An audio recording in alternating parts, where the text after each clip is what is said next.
L'atmosphère est l'enveloppe gazeuse qui entoure la Terre. L'air qui la compose est surtout concentré dans les 15 km les plus proches du sol, mais on en trouve encore des traces à plus de 1000 km. Bien que l'atmosphère apparaisse très mince à l'échelle de la Terre, elle joue un rôle essentiel en protégeant la planète des rayonnements solaires et en retenant une partie de leur énergie.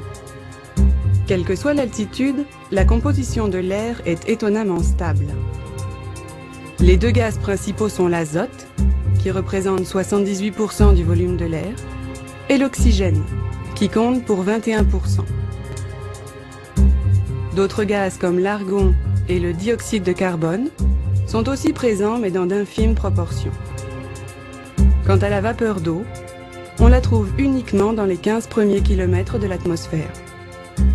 Cette couche atmosphérique, appelée troposphère, est le théâtre de la plupart des phénomènes météorologiques.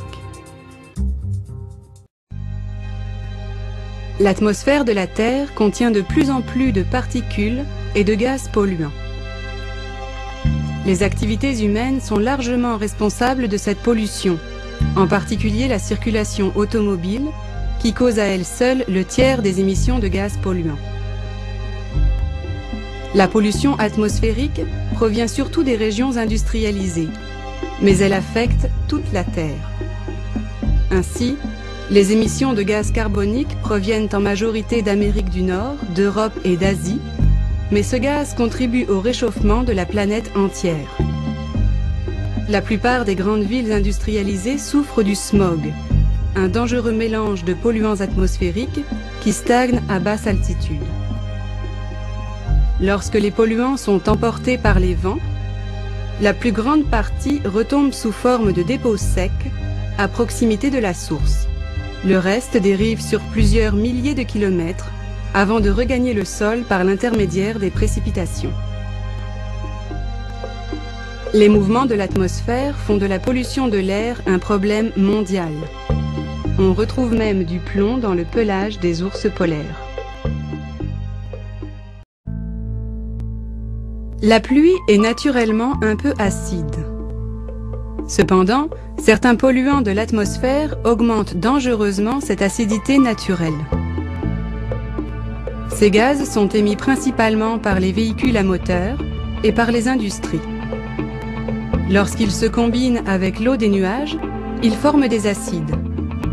Poussés par les vents, les nuages transportent ces acides parfois à des milliers de kilomètres du lieu de pollution. Ils retombent alors sur Terre sous forme de pluie ou de neige acide. Les précipitations acides ont plusieurs effets néfastes.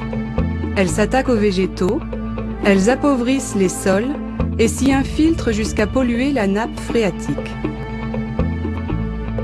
Les pluies acides peuvent aussi provoquer l'acidification des lacs, y détruisant pratiquement toute vie végétale et animale. À cause de la pollution, l'acidité de la pluie peut atteindre des valeurs extrêmes.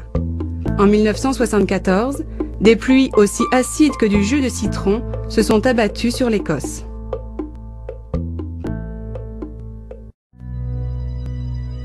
L'ozone est un gaz de l'atmosphère concentré entre 20 et 30 km d'altitude. Il forme une enveloppe autour de la Terre, connue sous le nom de couche d'ozone.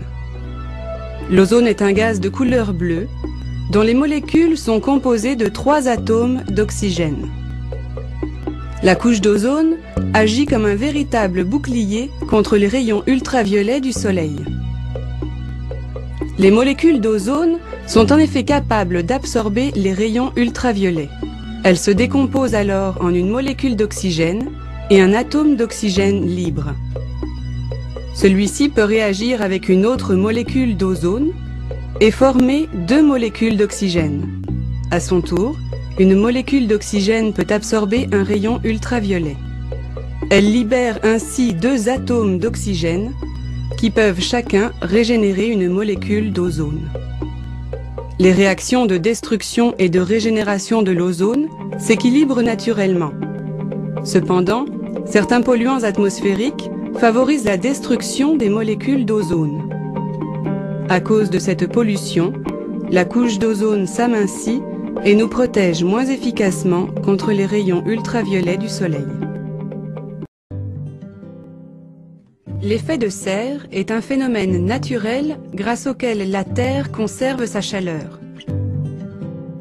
Il est dû à la vapeur d'eau et à certains autres gaz de l'atmosphère appelés gaz à effet de serre. Les gaz à effet de serre, comme le gaz carbonique, le méthane, les CFC ou l'oxyde de diazote, empêche une partie de la chaleur émise par la Terre de s'échapper vers l'espace.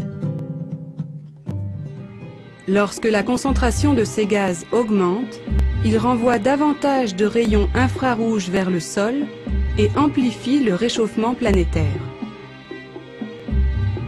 À cause de certaines activités humaines, des quantités croissantes de gaz à effet de serre sont émises dans l'atmosphère.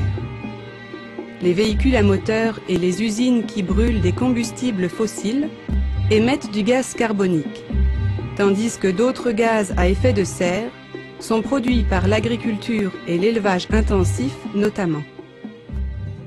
L'effet de serre naturel est nécessaire à la vie sur Terre, car il permet de réchauffer la basse atmosphère à 15 degrés Celsius en moyenne. Mais son accroissement pourrait avoir de graves conséquences climatiques.